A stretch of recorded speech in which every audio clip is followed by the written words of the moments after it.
Hi, everybody. Welcome to Next to Media. I'm Mike Shields. I'm here with Scott Fisher. He is a partner and founder of Select Management Group. Is that right, Scott? Yes. So, lots to talk to you about the creator media YouTube space. Give us a quick, what is Select Management Group? And then I'd love to get into how do we place you in this universe, and how should brands think of you versus other companies? Yeah. So Select is a talent management company. We started 15 years ago representing early days of YouTube talent and have since obviously grown to represent all kinds of talent across all types of social media, traditional talent, the whole gamut. And we originally started back when it was a big deal to have 100,000 followers and make $100,000 a year on YouTube. Or to even have an And agent, from right? It was a big deal at that point. Yeah, it was, even like a lot of the agencies weren't even working with digital talent at the time because Yeah. it just wasn't enough of a business to make sense for them.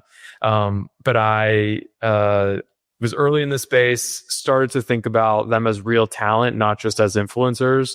And having grown up watching these people, I kind of already saw them as celebrities in my head. So I treated them the same.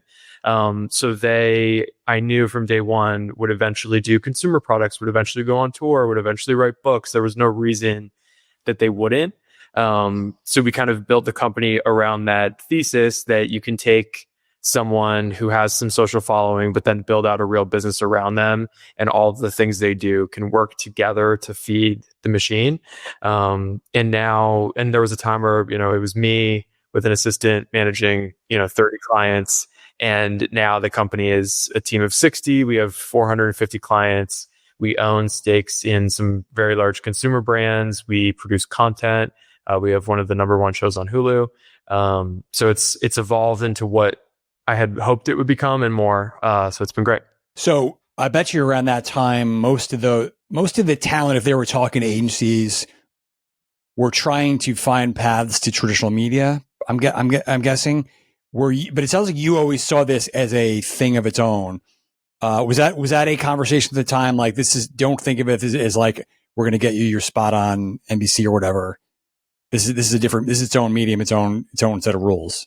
Exactly. So the general thought at the time was, how do we transition these internet people into television? Yeah. And what I always saw was that their YouTube channel was more like their sitcom they were on. So you can be on the sitcom, you have your main thing you're doing every day, but then you can have a brand, you can go on tour, you can write a book. And that's kind of the same model that reality stars use, sitcom stars, all the people that kind of have the thing that they're doing. I never saw it as, how do we just take someone off of YouTube? Because YouTube had all of the makings to be a main platform. It had monetization, it had the reach, it had everything you would want from television, and you were in control. Right. So obviously there were some people that, everyone's tried it. We did it with our clients on Hulu, and we transitioned them into TV, and it worked, but it's not the same formula for everybody. Yeah. And obviously now 15 years later, everyone knows that. But at the beginning of this all, it was a novel concept that we wouldn't want to go to TV. I bet you that control factor was probably underappreciated back then, where it's everything. Because back then it was like, get me something guaranteed on a big company, but then you became the company. Exactly. And the talent in digital come up on their own. They don't come up with gatekeepers or anyone really helping them for the most part. And they're in control of their success and their content. And for them to go into a situation where there's potentially hundreds of people involved making decisions, potentially notes, not making the right decisions, notes, all of that. It's a culture shock. And a lot of the times it takes some of the secret sauce away from what made them successful in the first place. Okay, so fast forward to today, you've grown, like you said, tremendously. You've got a big client roster, which I want to get into. But I guess why you might think, okay, but there was a place for this, but now if you're a talent, you want to go to a big CAA or something, or you might want to go to one of these, I don't know if you call them YouTube tech companies or intermediaries, where you get like services and you get brands can find you, database or MCN like capabilities. Why now? Why would talent and brands work with you today over those kind of companies? Yeah. So we work with all of the agencies on significant number of our clients, just like in a traditional setting where they have a manager, an agent, they'll have a publicist, a business manager, a lawyer, like the whole team is still there. It's just working on different things. And then the tech tools, the influencer marketing platforms, we always say that all roads eventually lead back to the manager because we're the one that has the closest relationship with the client in their overall career and their strategy, that calls at midnight about the problem that's going on. So we have deal flow from all different, influencer marketing companies, the tech platforms that are feeding deals into us and the agents. So it kind of just opens up new opportunities for creators. But at the end of the day, you need that one person that's a human that can give you good advice and look out for you and isn't just looking out for the deal and trying to maximize revenue. And for managers, if you're doing a good job, you're thinking 5 years out, 10 years out, and you're making decisions that support the longer term goals. And people, and at the end of the day, need someone that's not going to BS them and not just going to tell them, things just to make them happy. So that's ended up being kind of the approach where there's so many different people involved in the process, but the manager ends up being usually the one that has the last conversation with the client. I wonder about this, and there's a seemingly still a million paths to partnership in this sector because it's so fragmented and everyone's different. But do you think the manager ultimately becomes the keeper of ad sales and brand deals? Or do you kind of farm that out to somebody like you dealing with big media agencies and buyers coming to you with partnerships, or how does that look? What does that look like? Yeah. So we have a bunch of different ways we handle that, but at the company level for Select, since we are so large, we do have relationships with a lot of the top ad agencies, and they want to just come to us, talk to us about our roster, do deals with us, streamline things through us so they have one point of contact versus having to reach out to 50 creators for a campaign. So there's that aspect. And then for the individual creators, they want to tap into that infrastructure because if they just had a manager in-house working for them, that person wouldn't have access to all of the knowledge and information that we have as a company. So we've taken the approach of consolidating and building systems and processes and structure so that whoever comes into Select can tap into that, versus when you're with a smaller manager, they're not getting that information. If you have someone in-house, they're not getting that information. Right. And then sometimes at a talent agency, they have thousands of clients versus hundreds of clients. So it's harder to give that level of attention. So we've kind of found that sweet spot of being big enough that we have the authority in the space to direct what's potentially going to happen and the information to act on, without being too big that everyone gets kind of lost in the sauce. And give us some examples of who are some creators you're working with these days or have in the past. Yeah, so we work with a lot of the top talent from the original YouTube days, like Gigi Gorgeous, Tyler Oakley, My Life is Ava, Lord DIY. And a lot of those are my clients of my own that I've worked with for 10, 15 years. And then we have the kind of next gen of TikTok talent like Chris Olsen. We have Mindy McKnight, who has Heritage, a hair care brand that is doing significant sales at Walmart and other retailers. And we have the cast of the Secret Lives of Mormon Wives. Danielle Pistonik on our team happened to manage most of those women, and then we transitioned that into a concept for TV with Hulu.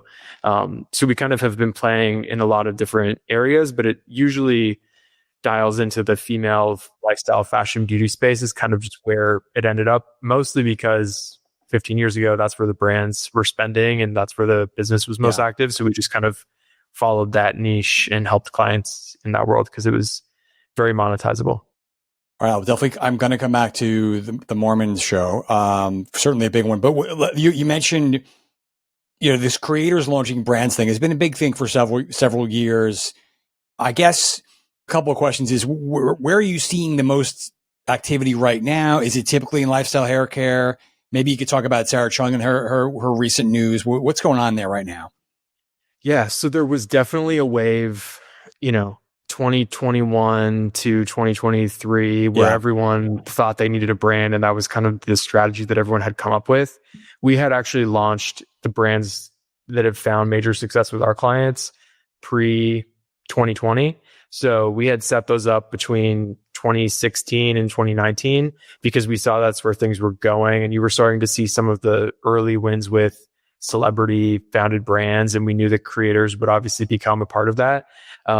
So like you said, we set up Sechu, and that was based on Sarah's own use of certain products that then we found a partner and developed those.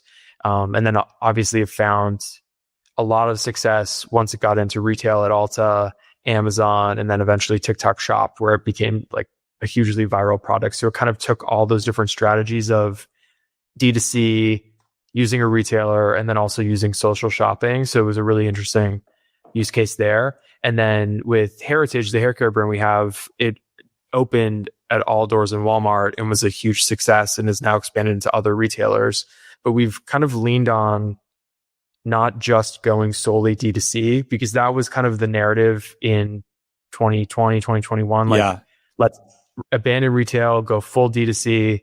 And that worked for 6 months until the cost of ads on all these platforms ramped up. Which kind of mirrors the broader DTC category, right? Where there was an explosion of the Caspers and Warby Parkers, and then all that stuff got harder and probably too many at once.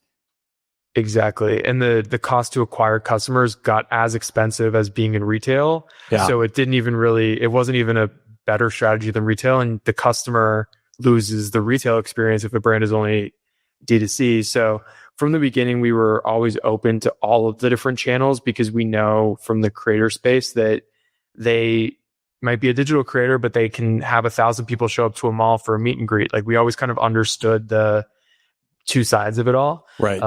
So we, in terms of the future, it's kind of continuing into that retail first mindset. We typically won't launch a brand now unless there's already a retailer attached to it, because to launch something D2C and try to get the audience to move to it, if they don't have the backing of a established retailer, it's kind of just lost in the shuffle of all the other brands that are happening. But if you're launching at Target, Walmart, Ulta, wherever the retailers that make sense, people are coming across it in their everyday life and they can easily access it versus having to buy something just on the .com. So typically retail first is where we look. If a client wants to start a brand, we might test something D2C just to have proof of concept, make sure you can sell 1,000 units, something very baseline. Yeah. But if it's becoming a real business, retail is still a huge part of the strategy. Interesting. It's just in terms of how many times we've said retail is dead, and it's certainly not. But I wonder, like, I was going to ask you, are we at a bubble with creators doing brands? It's probably going to depend on the category and everything, but I would imagine it gets naturally limited if you're really going retailer first. There's only so many of those you can do. Imagine what is that like right now? Yeah, I think the bubble burst a while ago for the creator brands, probably a year or two ago. It burst just because there were so many, everyone was trying everything, and they didn't really have a unique reason of why they should be a brand founder. They just thought why not? Their career path was, I started social, and then the logical next step is that I have to launch a brand. And the reality is you have to want to be a brand founder, and you have to want that to be your main job. Yeah. And a lot of creators have found that launching a brand isn't as easy as a lot of the other things. It's probably very consuming, I would imagine. Very consuming. And you have to be passionate about it, because you're not going to make money for a while. And then you only start to make money once it hits that velocity. And then you have to have the right deal that you're in to make it worth it to keep you going. Right. Because a lot of these are just sweat equity deals. Some of them have royalties, some of them don't. So you have to have all the right factors to make it a success. And a lot of people realize it's just not worth the juice, isn't worth the squeeze for some of these. So it's kind of, I think we've reached peak creator brand, and now the ones that are launching are the ones that really should be launching, and that have significant retail backing, and the creators put in a lot of work. So I think we're getting better quality out of these brands now versus the past few years. It was kind of everyone had one, and it was just kind of the audience was getting tired of it as well. So if you're a big marketer and if you haven't already done this, I mean, certainly a lot of creators do this without their help, but if you're a Unilever, J&J, or whatever, should you try to co-launch a brand with a creator? Is that a fool's errand at this point? I think a lot of those conglomerates are looking for the next growth area. So they'll probably end up acquiring some of these creator brands once they hit that velocity of actually being a real solid, significant business. So I think we'll see a lot of acquisitions of creator brands that they can fold in. Things like, obviously The Ordinary is not a creator brand, but them being acquired and folded into Estee Lauder is one of those kinds of things where you have the outsider that changed something, and then you have the established player that's bringing them under the fold. Yeah. So I think we'll see acquisitions of these creator brands, and that's definitely in the roadmap for a lot of them because, they want their exit opportunity. Of course. But I think they'll also use creators and continuing to get smarter about how they work with them, whether instead of doing, a one-off sponsored video, they're doing capsule collections, or they're doing a year-long deal, or they're having them curate something and just making it a little more custom versus like just making them in the face of the brand, like a traditional celebrity deal. It's becoming a lot more like curated and using the creators' specific skills and niche they're in to influence the products that they're developing and use them more in the process as consultants versus just as talent that they hire to be an endorser. Right. Which is, it's a big difference in historically how brands have worked with celebs. So, all right, let's go back to Mormon Wives. I think my wife watched that all in like one day at one point. Tell us that story. That's got to be a unique one, but how does that come about? Yeah, it was one of those kinds of things that just everything happened in the right way, and our team acted on it in the right way. Because you can fall into something, but if you don't kind of take action, it doesn't end up becoming anything. So, like I said, Danielle Posodnik, one of our top managers, had happened to manage a group of the women that ended up being on the show. She said, "There's a show here." My partner Lisa and Georgia Berger on our team, Lisa Filippelli and Georgia Berger, they helped Danielle come up with the concept together. How do we package this in the right way? We brought on an amazing co-producer in Jeff Jenkins Productions, who had done Bling Empire and other great reality shows. So they knew the formula for reality TV. Our team knew the digital world and kind of how to cross people in between the two. And we came together, brought that show to Hulu, and it just kind of like hit the ground running. Like you said, a lot of people watched the first season in one day. And the interesting thing is that because there hasn't really been a true success up until this of digital crossover into reality TV, a lot of creators have tried doing like their own reality show, like their version of the Kardashians, but it just hasn't been done in the right way because it wasn't done from a digital native point of view. They were trying to, like we talked about, transition them from let's YouTube put Lily Singh in a talk show, let's put Grace Helbig in a variety show or something like that. That wasn't, instead of having it be very digital centric. Yeah. And like the way Secret Lives played out, where they actually talk about their TikTok on the show and they actually talk about their brand deals on the show, that would have never happened 5 or 10 years ago because it was all about like, don't break the fourth wall and keep it focused on, you're on a TV show now. So we kind of understood that language and how to message things. And the cast of the show was just very open and honest, and they were used to sharing their whole life on TikTok too. And I think TikTok is so much more unvarnished than even YouTube is because you're just recording, posting in the moment, every part of your life. So they were already in that mode of sharing that once they were in front of TV cameras, they just kept doing what was natural to them. And it really worked. And the next season is coming soon, and it's fantastic. And, like groundbreaking for reality TV in the sense that it's extremely raw and entertaining because the whole cast, they just keep doing what they're doing. They don't have to you've got try great harder characters. for the camera. It's a very mysterious world. People like that. It just hits on so many levels. Okay, so what happened after that happens?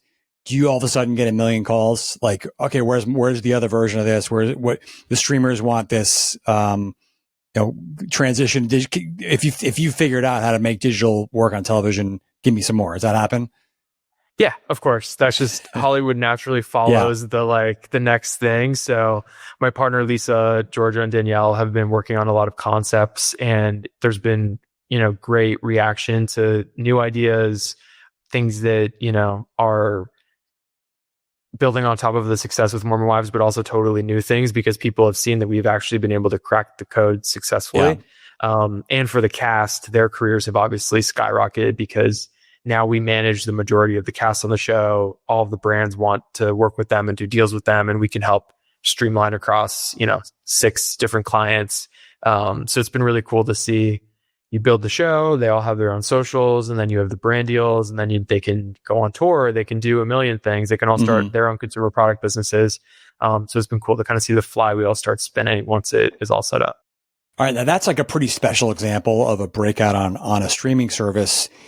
But theoretically, and anybody who's a popular YouTuber can get on TV now because YouTube is becoming so much of the consumption is happening on television. Has that changed the way you work or your creators program, work with brands? Is it as revolutionary as we make it out to be? I think YouTube I think now they're one of the number one, I forget the stat, but there's some recent big stat that they're one of the largest viewerships for television consumption. Bigger than Netflix. Yeah, it's pretty wild. Which is kind of inevitable to me, just because, as a user and knowing this space, like people want to watch this content on a big screen and sit back and relax. They don't want to have to hover over their phone. So it's more of just a natural side effect of what people want. But I think creators are starting to realize that YouTube is a place to create longer form content, create premium content, and the rise of TikTok actually helped make that more clear, because TikTok is so short form. It's great. It's in the moment, but you're not able to necessarily stay there and watch something for 30 minutes. Yeah. And YouTube, obviously people used to think of it as cat videos, a minute long, short form, whatever that was. But now it's kind of evolved where YouTube is the long form platform. People are watching 3-hour podcasts on YouTube. It is the new television. And the monetization is obviously can always be improved and keep growing, but it's pretty solid, especially compared to other social platforms. So creators are starting to see YouTube as more of a place where they can build their long form strategy. They can build a really consistent audience. They're not as susceptible to the algorithm on YouTube because it's TikTok. People don't really use the following feed. They mostly use the For You page feed. So you're kind of just only getting recommended what the algorithm decides, versus on YouTube, it opens to your subscriptions, and you're seeing every Mr. Beast video or whatever do perfect. Like it's a little bit different, which is interesting because you have YouTube trying to emulate TikTok with shorts, but then TikTok trying to go longer. They're both trying to borrow tactics from one another. But you see that's a pretty clear distinction in terms of what their primary use case is going to be about. Yeah, I think YouTube has such a strength in long form content, and a lot of people would think it's funny that YouTube is seen as long form now, but that's truly what it's become. Yeah. And if they can keep working on shorts and improving it, they have a chance as well to have a short form win.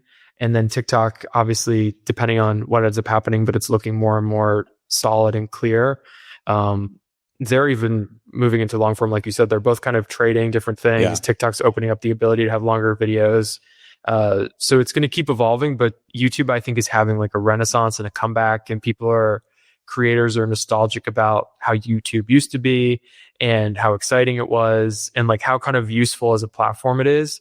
And then people might have taken it for granted for years, and now they're kind of coming back to it and realizing that you can build a really solid business on YouTube. All right, coming back to TikTok, and like you mentioned how big TikTok Shop is, and just social commerce in general. In the US, we're kind of waiting for this to be as big as it is in Asia. I don't know if it's there yet, but it's definitely having a moment. What is anything like, is it business as usual for you with TikTok where it is? And can somebody come along and fill that void if something happens? Who knows, but it seems like it's positive right now. Yeah, positive right now. You never know what can happen. We would love to see some of the other platforms step up in the way that TikTok did with live shopping and social shopping. Yeah. Because TikTok did figure it out because they followed what had worked in Asia, obviously. Yeah. But it's still very early days with obviously YouTube and Instagram, and they obviously need to catch up and figure it out. And TikTok is doing it well.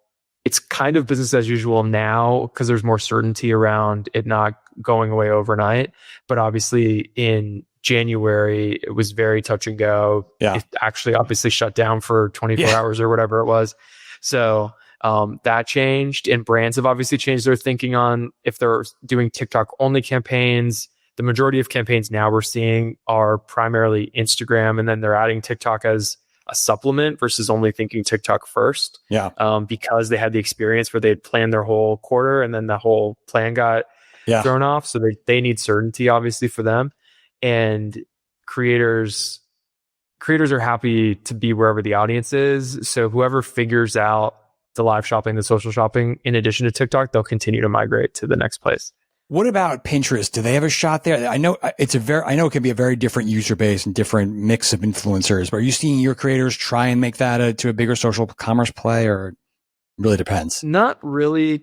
Pinterest is kind of more of, they use it personally because they love the platform, but they haven't been able to find as much of the business case for it, because a lot of what they could do on Pinterest, they kind of are already doing on Instagram, or they're using LTK to do parts of that. And Pinterest is such a niche specific type of content, whereas Instagram has everything, TikTok has everything, YouTube has everything. Pinterest is more of that like DIY. You're in a certain mode when you're on there. Exactly. Yeah. Scott, I'll let you go on this one. What are some other things, and this is very hard to answer, but big trends, cool things you're seeing, interesting creator patterns that brands should maybe know about, that they're maybe, and if they're only paying so much attention to the space, what's going on that they should be keeping attention to? Yeah. So at Select, we have clients that are as small as 100,000 subscribers and larger than 10 million, obviously, total following and above, up to 20 million. And the sweet spot we've found for brands, what they're looking for, what they're coming to us for, and what clients are actually seeing a lot of success in on the talent side, is people that are between 500,000 followers and 1 million followers, and they have a really specific niche. So there's a large number of creators that do cleaning content, and all of their content is about cleaning, and they might have 500,000 subscribers, but they're making more money than someone that has 5 million subscribers who's been doing it for 5 years. Or homesteading, where you're on a farm and you're doing your content on the farm, you're making all your own food, and you wouldn't think that this person is making millions of dollars as an influencer, but they're doing that. Stay-at-home moms, like all these different niches that people are starting to dive deep in. It's so much more effective to be an expert at something you do, even if it's cleaning, than it is to just be a general lifestyle influencer, because they're kind of a dime a dozen. Yeah. So we found that brands want the people that have a specific skill, a specific niche. Their audience is kind of built around it. A lot of the healthcare clients we have, nurses, doctors, dermatologists, are huge. Again, they don't have the largest followings, but they're making more money sometimes than someone that has 10 million followers. Interesting. So we're really diving deep into the niches, and we joke that the riches are in the niches, because if you laser focus on an audience, that audience can be very valuable to a brand, and they're willing to pay a premium to reach them. That almost echoes like the emergence of cable way back when it put pressure on broadcast, and those niche channels were really popping at the time. Except not. And it goes back to the emergence of podcasts and the change of media in general in the country, where people are looking for individual voices that speak to them, not to like a big 3 broadcast network. Yeah. So the whole idea that everything is shifting from the attention going to 3 different places all the time, it's really about like hundreds of thousands of different creators, different outlets, different things going on, which is hard to keep track of. Good for you though, probably. It creates more opportunity for individuals too. Like our favorite thing is seeing a mom that, does cleaning content, provides for her kids, and makes more money than she ever thought, or a teacher who is in class but doing the content on the side and making more money than she had ever dreamed of, and they're able to actually like help their families and give back to their community.